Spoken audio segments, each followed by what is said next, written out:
one sentence, what was that about? Change. Change. Yeah. Good. Accepting it. Thank you. Yes. New beginning. New beginnings. Yes, all that. I love you all. That came across.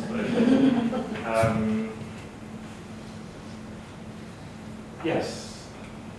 Two things prompted that film. I've been very lucky to make films for Channel 4, where they gave you decent and practical budgets. That dried up a while back. And I thought, I'm not going to give up. I'm going to see if I can make a film with the minimal resources that I have. One puppet in a pool of light, effectively. That was the start of thinking about it. How can I make a powerful film with one puppet and no set? That was the thinking. But then there were two sort of traumas in my life about that time. I wrote this film actually 20 years ago. 20 years ago I lost my mother, just overnight. And I started thinking, how can I cope with this? How can I make sense of this? And animation is therapy. It is therapy. It is a way of making sense of things. And my thinking was, the world doesn't have to stop. You do have to go on. And you do have to find joy in starting again, even though it's very different. And so, you know, I started to think of a trauma, making a film about, with trauma as a metaphor.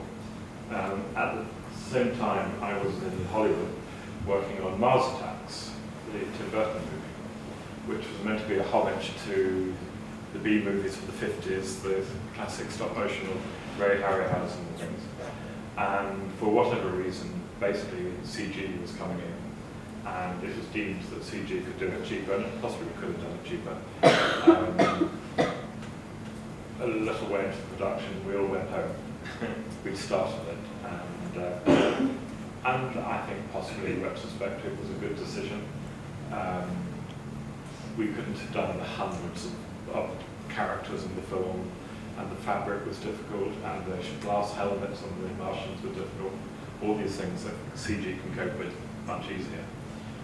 It lost something in the flavour of the homage to the B movies of the 50s, but it gained the technical sophistication.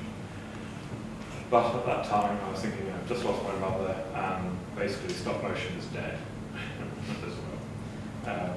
How the hell do I move forward? I've been animating a long time, and that's what I knew what to do, was to play with puppets, to work with my hands. And so sort of the idea for a film of, it was sort of saying goodbye to stop motion, but history has proved us wrong. Stop motion has not died. What has changed is that puppets are allowed to be puppets. They have to be puppets now. CG can make characters, you can put CG characters into a live action world very convincingly now. I don't think you'll ever see a stop motion dinosaur in a live action film again, because we're just used to CG being so more sophisticated, unless it's done with a sense of irony, I think, or a sense of detachment. So I started to think about this idea, and often when I teach, I drum into students relentlessly the importance of structure. And then I go back and look at my own films and I go, oh, where's the structure there? But that film has a perfect textbook structure. It's a perfect three-act thing of the man, he flies, that's what he does. I had a little difficulty with the producer, not difficulty, it was discussion. They wanted to put clothes on him, or have real sets and whatever, and I said, no, he is not Icarus, he's not Angel, he flies, end of story. That's what he does, he flies. And his wings break, he can't fly. So his quest is to gather his feathers so he can fly. That's Act 1, that's normality. Act 2, the shadowy characters comes. We called them shadows for some reason when we were filming. And they basically also want the feathers. They get in the way of his dream to fly. And in the process, they destroy the wings. And Act 3 is he learns to adapt. He has to find something that's like flying but different. He can't fly, but he's not going to give up. So the single feather prompts the idea of swimming, and he starts to swim. He's not very good at it, and suddenly the movement is echoing the flying, and the shots are symmetrical to the flying shots, and he's flying, but he's underwater. So there's been a lovely sort of journey of progress. There's also, the journey is plotted in, at the beginning of the film, he's a white figure falling against black from top right to bottom left. At the end of the film, he's a darker figure against white, rising up. The music is different. It is CG, all the water stuff is CG. It had to be, it was my acknowledgement of accepting something different, but I can still enjoy it, I think. That's the thing. Everything is planned in that film. I wanted it to be like a ballet meets a rugby scrum. It was quite hard to film. I was alone in a dark room full of black velvet, and this was 5 years ago, I think, and I wear glasses, and I can see perfectly well, but in low level, and it was very low level, I was struggling to keep the eyes focused, and I wasn't doing it very well. So the producers bought me a miner's helmet. So I could strap a light in it, and I could see. I think it's only low level light that I have problems with reading in low level. But I had a miner's light. And the producers came up with the idea that the wings were going to be the source of light in the story. I hadn't written that, but I quite liked it. It took away the textures of the wings, which I adore the wings, but it gave that luminous feel, and the light reflected into the shadows' faces, and I liked that. But it meant that I had to take a normal frame, turn out all the lights, put the ultraviolet on, and then turn those off. And so we had to take 2 frames for every frame, which was a bit of a nightmare, because I'm just used to click, animate, but have to do something else. And I didn't want the cameraman sat there doing nothing, twiddling his thumbs for 8 hours a day, so I did it. But it was quite complicated. And it was a distressing film to film. We shot in sequence because the puppet was white, and he naturally got dirty through my sweaty hands over the 3-4 months. And also I was destroying the wings. I didn't actually destroy the wings because we got them. They were from a duck. I thank the duck who, whatever happened to him, I don't know, but we got him from a taxidermist, and he met his maker, and the wings we got. And they're beautiful wings. All we did was just thread a little bit of wire through the bone, and they are as nature did. But we thought we'd put some UV light on them and they'll go bling. No, they don't. Nature doesn't have UV wings. And we were filming in a tiny village in France in the middle of nowhere. And I thought, how are we going to make these glow? So we went to a supermarket and got something like Daz or Omo for washing your nets. And I didn't want to dip the wings in them because it would have killed the texture. So I got a little toothbrush, a baby's toothbrush, and brushed each feather with this fabric cleaner.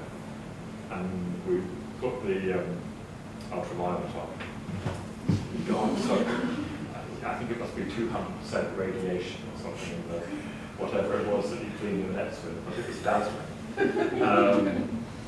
But it was tricky because there was, to some extent, we had to have the normal lighting, take the frame and then wheel in the ultraviolet light just to make it happen, which was fascinating. It took maybe 3 hours out of my shooting day that I would have liked to have spent on the animation, just the mechanics, but the effect was good.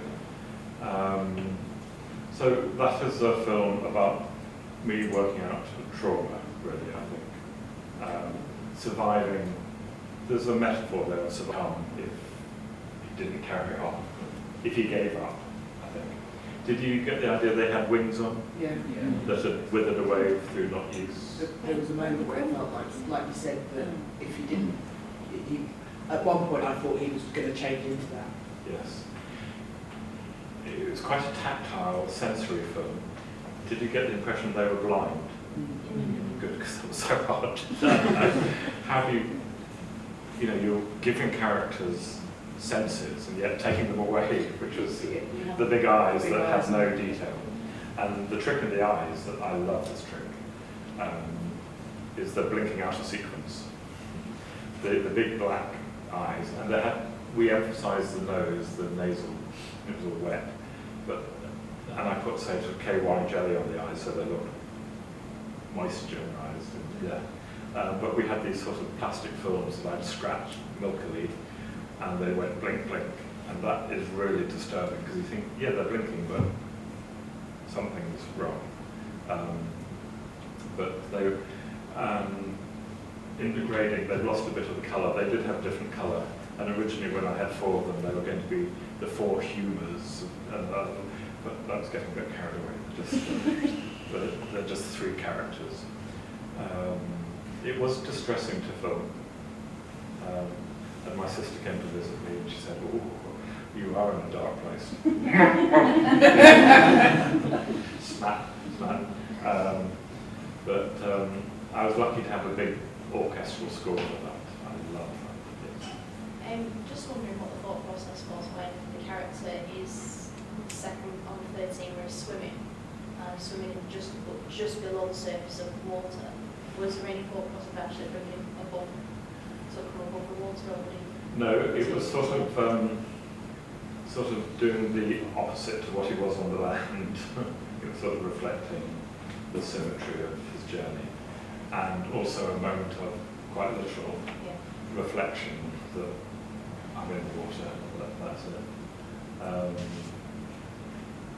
Funny enough, I had a heated discussion with the producer, who said you wouldn't see the reflection of character.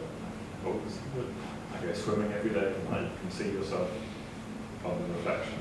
And it tied in with when he looked in the water to see his reflection. Okay, just bearing in mind the time, I think we will move on to Tchaikovsky, if that's okay. Yeah, which is there. Any other questions while you find the film? Did you like it, or did it work? Yeah. Did you feel something? Yes. Good. There was a moment when he first fell, you said about a dark black velvet and the density of that I know you're saying there wasn't a kind of history if he wasn't an angel, but there was a moment when he fell and he was kind of spread out and his feathers dropped around and that he looked like a constellation Oh, okay. around him. Yes, that could have been. No, I'll go with that. I'll go with that. Yeah, what I like actually is because it's about nothing, people have put so much into it. Usually a religious thing comes out of it, which isn't there, but it's better. So you have a question? Yeah, I was wondering in the second part, why did you choose CG instead of stop motion? It had to be CG because it was the same but different. Yeah.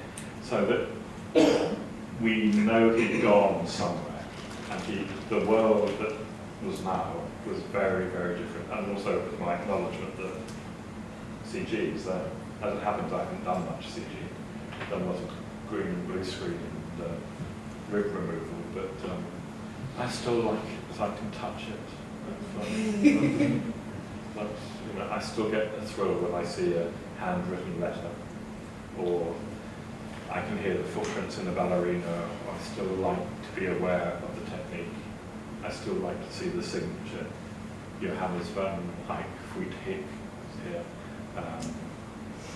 And you can see the seam lines on the puppet. That doesn't matter. It's a puppet. Any other questions, and then we'll move. I was just wondering how you did the flying, if you could just talk Um, about I had some Klimpex, which was a great animation device we used to do, just covered in black velvet. So it's acres of black velvet in that room, and he's on little rigs. He had a rig in his side and one on his back, but he was quite heavy, I have to say, because he's naked. There's a lot of skin, which adds to the weight a lot. He was heavy. I tried to fly him on invisible thread. We didn't really have the budget for much rig removal, but it's all black velvet and lit darkly. And of course it was in the height of summer in south of France. Dr. Purvis was wearing shorts, so let that image be burned in your brain. And it was black velvet, and I'd come out daylight. So, okay, we've got a quarter of an hour, 20 minutes. I'd just like to show you this film about Tchaikovsky. Has anybody seen this film? A few of you have seen this film about Tchaikovsky. Again, this is a hugely personal film. It's one of a series of 13 or 14 films produced in Russia about classical composers. The idea was to introduce the composers and their music to children, to families. But we chose Tchaikovsky, who's as screwed up as they come. So he's very, I love tormented characters. I love creating life and then complicating it. So this is a 12-minute film about Tchaikovsky. Maybe 4 years ago, 5 years ago, in my bedroom.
As well as having a good title, because your title, if your title tells people what your film's about, then that's kind of your introduction straight away. So if you literally call it something like, I didn't with that one, but if you call it The Haircut, you know straight away it's about a haircut, and then you can just get straight on with the story. So I think I probably cut 30 seconds off the front, which was her with her friend discussing how she was going to have her hair. And I realised I didn't really need that. And then you find there's repetitions, you can cut those out. Some repetitions are important for comedy, like she keeps saying, we're all mad here. So some repetitions were important and some I just didn't need. Anyway, so that was that. So that was a really good lesson. I got it down to, I think it was 3 minutes, 1 second. I rang him up and said, is it all right if it's 3 minutes, 1 second? I said, yes, that's good. So I'm now going to show, so I made four short films for those people. I'm just going to Can you want me to do it? Oh yes, can you do it? Can you find Fatty Issues, please? Don't touch it. Now this has got Sarah in it. Sarah does a voice. And this time it was too long when I finished cutting it. But I was a bit sneaky, I just speeded it up. Shall I start it now? I speeded the sound up, so they've all got quite high voices. Okay. Am I fat? No. Bit overweight though. Not really. Not really? Well, you're not skinny. Not skinny? Of course not. Of course not. Well, I've got to die then, won't I? Okay. But we've got steak and pudding tonight. And that trifle. Well, don't have any.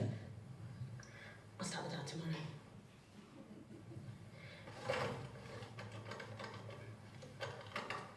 Right, if I take off £6 for the 90, that's not bad. Bye! So I lose £2 a week and have strenuous exercise a day. Oh, I'll be 8.5 stone by the 7th of June. Brilliant. Right, better start. No eating then. What about a fruit diet? Dried fruit? That's fruit.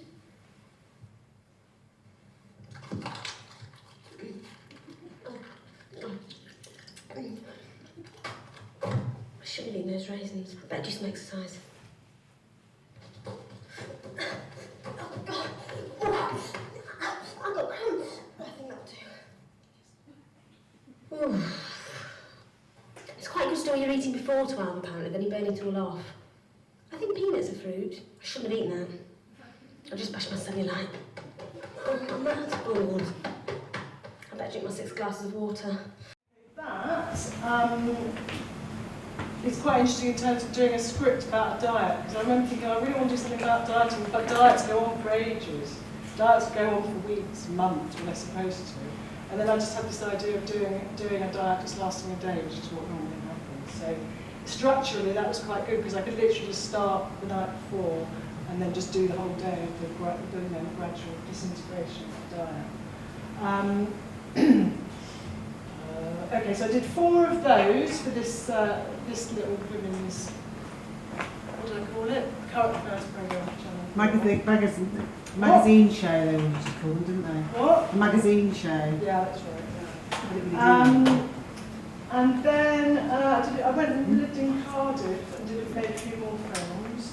Like Barry, I was very lucky in that I was around for the Channel 4 funding days, where there was actually money for animation, although I didn't actually get funded by the animation department. I tended to make films for other programmes. The one in Wales was a current sort of program. Okay, I'm now going to show, talking about short films. These are the shortest films I've ever made. They're 7 seconds long. And I had a brief to do these little films for target breast cancer. And the only thing that I had to be sure to have in each one was the target symbol. So this is how to make 7-second films. It's not really a story, but this is a 7-second film. I do think, and especially talking to first years who I know have got to do 1-minute films, I do think it is a really good exercise in simplicity, and it really is a good way to start making short films, because short films are not feature films. They're not a slice of a feature film. You know, they're not a scene from a feature film. It's a bit like the difference between a novel and a short story. It has to be a complete thing in itself, and that is a whole other sort of skill than writing long films. So it's really good to have a simple idea, and I think the bigger and more sort of massive the idea is, the harder it is. So I think it's really good just to maybe just say one thing in your 1-minute film. So get an idea, even if it's a really big idea, and then hone it and hone it and hone it. It's a bit like writing a poem. You know, you have the essence of it. You have the poem, and then you just want to have the essence of the idea. So, yeah, something to think about for your 1-minute films. Something small, nothing necessarily unimportant, but something small. Okay, right, and then jumping a few years, I had this idea for a series. I'd made about 11 films, all in the same sort of vein. I made one about 2 girls going to a party and being disappointed, just hanging around the food table. I made one about someone becoming a bag lady. I can't remember. Oh, one about someone trying to be a temp. There's quite a lot of them. They're all on my website, so if you want to watch them, you can. So I made all these films, all with women as the main character. I know people have asked me, why do you have women as the main character? I just thought, well, why wouldn't I? Because I just, you know, it's just about my own experiences, and they tend to be about, you know, obviously I'm going to have a woman as the main character. So it was around the time The Simpsons started, and I remember thinking, oh, I'd really like to do a sort of, well, Sarah and I both wanted to do, didn't we? Because Sarah had a similar background to me. We both went to Newcastle Poly, we both did fine art, we both sort of taught ourselves animation, we both made short films. And Channel 4 at the time were thinking about doing some because what was brilliant then is they actually wanted to do adult animation, and now it's so much harder to do adult animation. The woman who was running the animation department at Channel 4 phoned me up and she said, "Hannah, I got an idea for an animated series." And I did actually happen to have an idea, because normally I say I've got loads of ideas, and then people go, "Oh, okay, what are they?" And I go, "Oh, well, I can't remember them." And I come back in a week. But I had actually sort of devised this thing, and I wanted to do something that was, I can't remember the difference between a series and a serial, but I wanted to do something where each episode was self-contained, i.e. you went back to the beginning, so it wasn't a continuous story. So I wanted each episode to be about a different thing. So the setup I wanted to do was about a girl who's very frustrated in her life. So I made her someone who lives in this cul-de-sac in a sort of boring suburb on the edge of the city. She's lived there all her life. Unfortunately for her, all her friends and family have lived there all their lives as well. She feels sort of trapped, but it's very safe as well. So it's kind of boring and stagnant, but it's also safe and cosy. So it's about this young girl who's probably about 25, anywhere between 18 and 45, wanting to break out from her boring routine. So in each episode, the idea was that she thinks, I want a new boyfriend. So she goes off and tries to get this new boyfriend, and then she gets her fingers burnt, she makes a mess of it, and she always has to come sort of falling back, relieved back to the pond. Because the pond, well, it's called pond life, because it's kind of this stagnant environment where the same faces go round and round, you know. And so there's one where she, do I want success? Do I want to get fit? Do I want to have a party? So each episode is a separate thing. So I think I'll show. Has anyone got any questions? I know I'm talking very fast. So if anyone's got any questions or wants to ask anything, or should we just continue? Right, Candice, should we do it? Oh, sorry, I keep thinking that. No. I don't think I can control it. Right, do you want to show? Well, what I thought I'd do is show an episode of Pond Life and then talk about it a bit afterwards. So I initially made the pilot. This is the painful thing about animation, the painful thing about doing your own thing. Is actually, it's what a lot of people want to do, but I've never been more miserable in my whole life. And you were miserable as well, weren't you? And you were doing perhaps some good. Sorry, I think you were asking me to play it. No, I am, but I do want to show that episode. Right, okay, which one do you want us to show? I think I'll show, well, I thought I might show Glastonbury. Yes, I'm I haven't seen Glastonbury, so I'm quite interested.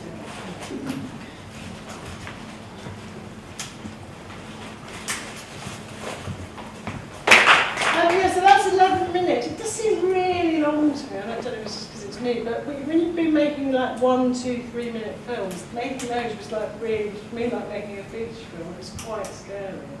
But they are only 11 minutes, which is quite a good length, I think, for doing a sort of 3-act structure. I don't know if anyone's noticed the sound effects on Pond Life, but when we'd finished, and we hadn't done any sound effects, I really wanted to do everything with Foley. A Foley is when you do, you use other things like, footsteps, or like when I went and had a go to an osteopath, I used bubble wrap for the clicking of the bones. And I think you've got Foley stuff in your sound studio, haven't you? Yeah. So you have different surfaces for walking on, like concrete or whatever. So I didn't want any real sound effects, because I think when something's as simple as that, and so obviously not real, to then have real toilets flushing and real atmos and real cars and things like that is really weird. So the day we were putting the sound effects on, I was late, and my producer was already there. And he'd put all those really typical sound effects on, like swannies and what were they all like? And all those, every time my bosoms wobbled, there was a funny doing noise, and it was just awful. And I sat and watched it, and then he was going, It's Trevor, by the way. He was going, it's really funny. And it kind of was, but it just totally changed it. And I think that's why it's really important to think about sound, because it just made it something completely different. It felt like a carry-on film or something. So we took all those off, and then every single sound effect, even the cars. I don't know if you noticed about the van at the end. It was this bloke. He's actually sadly died now. He was a stand-up He was a sort of stand-up comic for the forces, but he impersonated Spitfires and things. He could impersonate any engine. So he came into all the mopeds, the aeroplanes, all the cars, all the vans, all the lorries and stuff. It was brilliant. So there's nothing in Podlife at all that is a real sound. So we tried to think of something for everything. It was actually quite good fun. But I do think if you design the sound yourself, it is actually as important as designing the look of it as well, because you get getting a whole other element that people sometimes forget about, that's just as important as the way it looks. And you can get your own personality, or the personality, whatever you're trying to get across with the sound. So, just to quickly talk about making a series, because it's a bit of a nightmare, because we made the pilot. That was quite hard to get the money for that. And then we made the pilot, and I think I had to wait 4 years before I made the series. So that was quite a long 4 years, and you keep thinking, oh, it's not going to happen, and you try this and you try that, and you try and raise money, and then you go off the idea, and you don't want to do it anymore, and then you think, oh, I don't like it now, I'm going to do something else. So it is a long and arduous process. Yeah. Any questions? What did you do in the daytime? Sat at home in Peckham and being depressed. I can't remember. I go to jog in a shop. You know, you get some other little things going on, but you do have to be prepared to be quite poor if you're waiting for something to happen, because you can't really start doing something else, because if suddenly it happens, you're doing something, you can't really commit to anything long. If you're waiting to do something, it's going to be quite long. But it's a bit like being an actor. Actors always have to be available. So an actor can't go, oh, I'll train to be a full-time teacher and hope some acting jobs come along, because then they'll be like a full-time maths teacher, and they might get a phone call going, oh, can you come to an audition tomorrow? And obviously they can't. So I suppose it's just about being available when things happen. Anything else? Any other questions? Oh, go on. Oh, hello. Was it based on personal experience, all these drugs? Of course not. What do you take it for? Those spiders on your arm, that could be anything. I was very young. That was a mistake. No, well, yeah, I did take a few drugs when I was younger. But I think it's very, for me, I find it very, very difficult to do something about, you know, I think everything I've ever made a film about is something that I've got personal experience in. That doesn't mean that everything in it's happened to me. What I think you do is what I used to do is, because I like to have a subject for my films, I'd have a subject and I'd list all the things I could possibly think of to do with that thing, and then see how many things I could get into a structure that I then devised. So, yeah, I mean, I couldn't write about something that I hadn't experienced. I was just wondering, Andy, how much animation would you get done in a day, or did it vary just right? Well, I animated the pilot with one other person, and I can't remember how long that took us. Can't remember, but I mean, it's not very well animated. I mean, the problem with Podlife was that we did it in this country, and it was all college leavers who had no experience. There was a couple of pros that have been around, but you can tell it's very patchy because people were doing it by footage. People were doing scenes. So one person would do one scene. So everyone was animating at the same time. There was probably about 40 animators, and it might have taken, I don't know, 6, 7, 8 months to animate. Didn't you send, was the second series you sent to China? Second series was in China, yeah. And the thing about the second series is it's all really beautifully animated. There's absolutely nothing wrong with it at all, except my heart wasn't really in it because they were half hours, and I just found it very, very difficult to do half hours. But there's this sort of weird detachment from the actual animation process. So you do all the storyboards and everything, and then it just gets shipped off to another country, and then it all comes back. It was very nicely done. It looks much better than the first series, but it kind of lost something in not looking a little bit crap. As for me, I quite like it. You know, I was upset about it at the time because the storyboards looked beautiful, and then when we talk about the animation about it, it was beautiful. But you know, I think there's something quite nice about the fact it's not perfect and it looks hand done. Would they have studied when you send it away? So you've got your storyboard drawn up, Yeah. and they've sent it away, and Yeah. someone else animates it. Yeah. Do Do they really have to have done their work and studied your style? Well, as a supervisor goes out, in fact I met him the other day, he's called Tom, poor bloke, he didn't know, they just sent him over there, he was this slightly weird sort of eccentric bloke, he was an animator, and they just asked him if he wanted to go to China, he was there for 5 months or something, trying to explain to all these middle-aged male Chinese animators what certain things that she was doing meant, because of course they don't have the same gestures or anything, so it was quite difficult, but they did it really well, it was good, and he worked very hard actually. I was just going to say something else then. Did you put together an animation Bible for the series to send over with lots of characters? Yeah, all the characters, all the turnarounds. I didn't do that. The people that I did the second series with were much more of a sort of like animation factory. They made loads of series, so they were very used to doing all that kind of thing. I mean, when we did the first series, I mean, just a few sketches, and I really didn't know what I was doing really. Yeah. Any other questions? Any requests? Not going to sing, but I could. There's some dance routine. No, that's you. Any other? I mean, anybody got any questions about? Is anybody interested in doing voices, or you're interested in doing voices? Because I do think it's quite good to use people that you know. Because weren't you talking about using your son? Yes. Yeah. And I think it is quite good because I have had professional actors, and I did have professional actors on contract, and some of them were brilliant. So I have done commercials where I've thought someone was quite good, and I thought, well, she might be good to do a voice, and got them in. And they sort of, something happens to actors when they come in to do a voice for a cartoon, and they get this idea that it's got to sound a bit silly, and they just do this voice, or they do an actory voice. But you know, slightly too actually like that, or they get and do this ridiculous voice. Whereas you want something that's sort of natural but slightly exaggerated, which is quite a difficult thing to get people to do, because it's it's natural, but it's not boring. Well, I don't think it is, but I mean you can get people to do natural voices, and it's actually just very boring. So there's got to be some sort of excitement in the voice. But it's also got to be so natural. Yeah. I really thought it was nice with the hairdressing. I loved how the voice overlaps. Because that does actually happen. Yeah, but that was real. That was all on one level. I recorded that on something called a Nagra.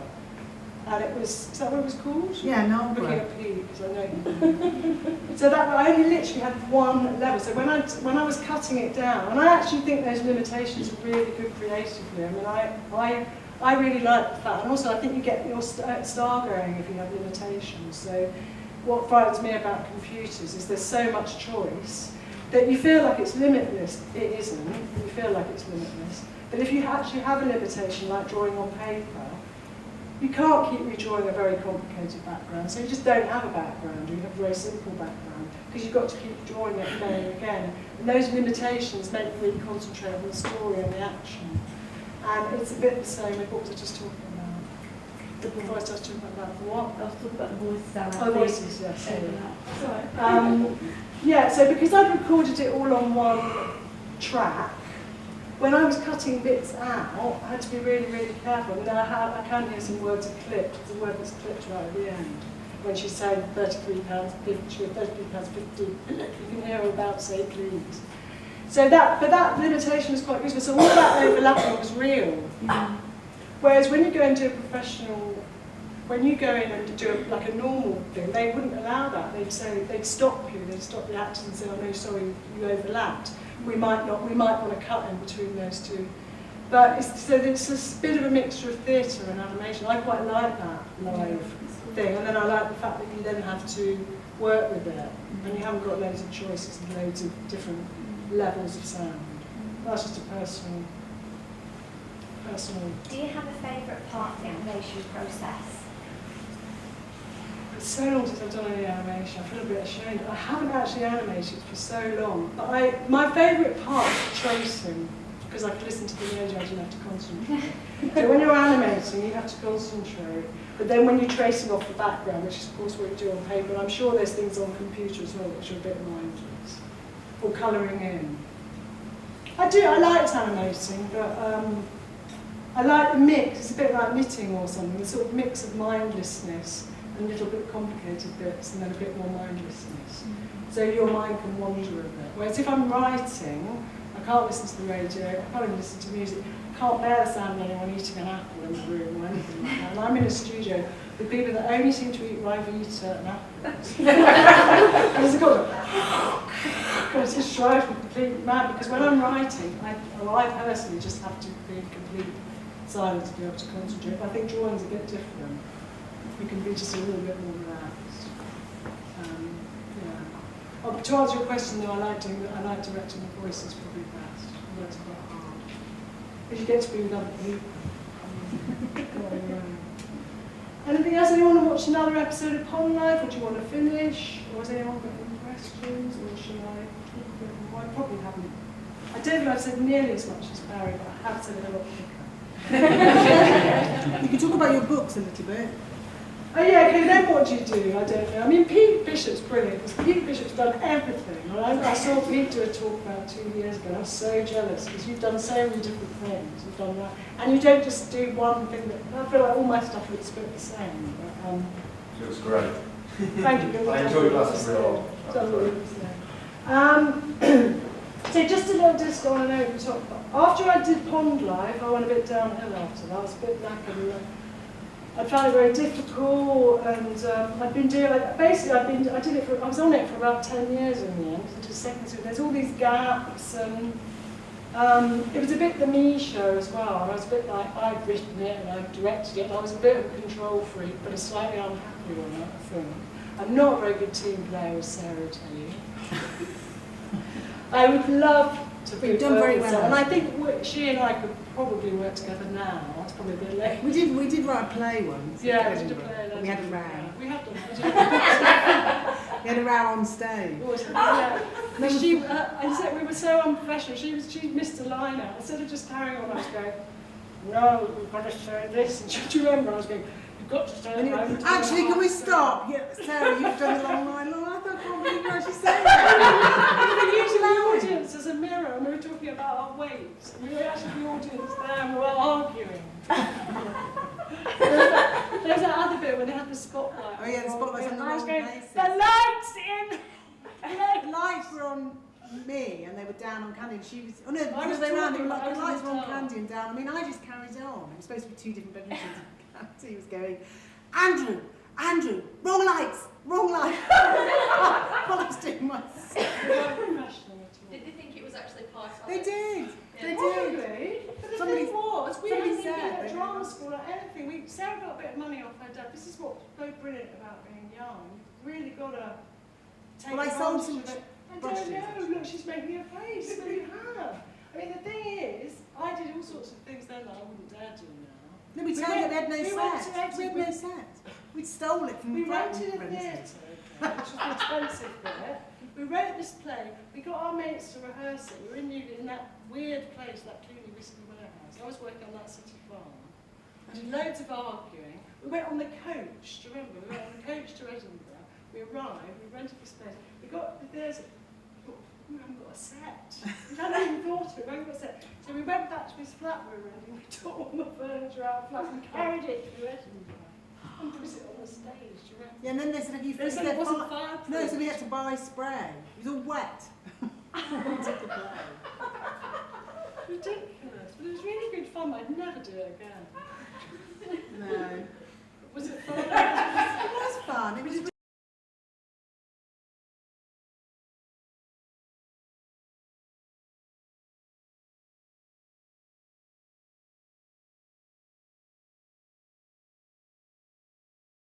We got pissing ourselves laughing, didn't we? yeah, on stage as We were well. all so nervous before we went on. We were all Terrible queuing up. We all corpsing. had diarrhea, didn't we, before we went on? And we went on till 10 at night, so the whole day. So nerve-wracking. But it's brilliant, and that's the sort of stupid thing you do. Were you invited back after that? We were outraged, weren't we? They told us everyone got a review in the Scotsman, and we didn't. Yeah, we did get a review. I've got it. Have you? No, we did What get a did it review. say? It said the Loudmouth Theatre Company, that's what we called ourselves. They said it was interesting and funny. It had a I can't remember what this was. Melancholy? Yeah, no, many of characters all kind of went on about it. It was all very, it was what they thought it was quite funny. Oh, if only I'd known that. I continued my playwriting. And all these people in the hotel sitting on this fireproof furniture, and I'm thinking, where's this wet? Yeah, exactly. Anyway, so blah, blah, blah, blah, blah, I did the series. And then I wrote a novel. I was so proud of myself. But if I'd known I was writing a novel, I couldn't have done it, because I'd been so scared. But it wasn't, I thought, well, I'll try writing something with pictures in it. And I did a few chapters, and I didn't really think anything of it. And I never called it a book or a novel in my mind. And then I showed it to someone, in amongst a load of other stuff, as a sort of illustration thing. And he went, oh, that's really funny, you should carry on doing it. So I wrote it. It's quite a fat novel, it's 280 pages or something. I can't believe I actually wrote it. And that's it there. It's quite funny. Well, I think it's funny. I pick it up and laugh, because I think I was so unself-conscious when I was writing it, because I wasn't putting pressure on myself. And I think the first time you do something, it's often the best thing you do, I'm afraid to have to say. And that hairdressing film was the first film I made, and I do think it is quite a lot better than all my other films. Something happens when you try and do a second thing. I tried to write a second novel, because I knew that Penguin were waiting for it, these frightening people, and I found it very difficult, but I really liked the one that I wrote when I wasn't under any pressure. It's quite funny. It's quite sad, it's quite funny. But I made a mess up of my novel writing career. That's the only one. And then I wrote some kids' books, because I think it's quite nice to just keep doing something slightly different. So I wrote 3 books about this character called Jelly, who's sort of wobbling on the precipice of teenagedom. So she still really wants to be childish with her mates, and they giggle and they laugh and they still play with their dolls. But suddenly then they're going to secondary school and it's all a bit, you know, makeup and bras and all that, and they're not really that interested. So I suppose she's a bit of a Dolly Bond age 12 and a half. So I did 3 of those. I did the last one at the beginning of this year. Yeah, and that's me up to now. Any questions? Should we stop? You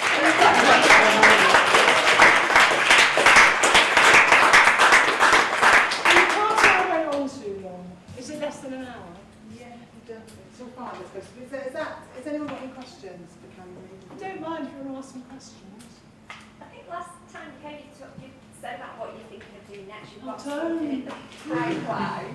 I've got more. We're working together again.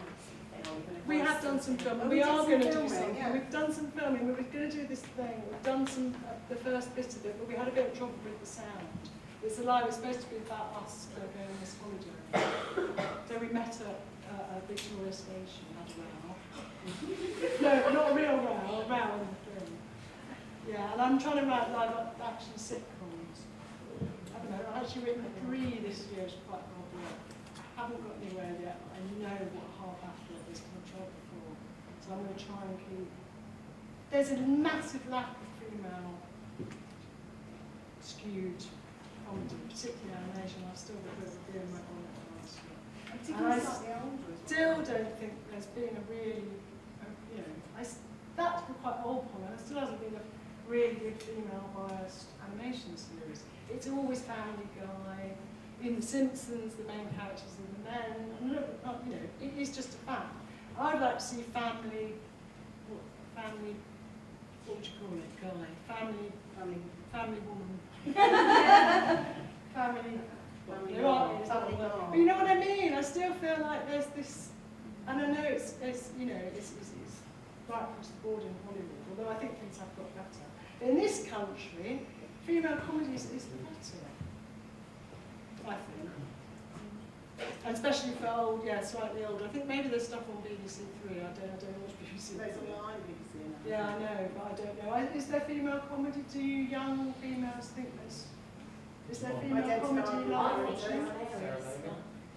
Yeah, but she's a stand-up, isn't she?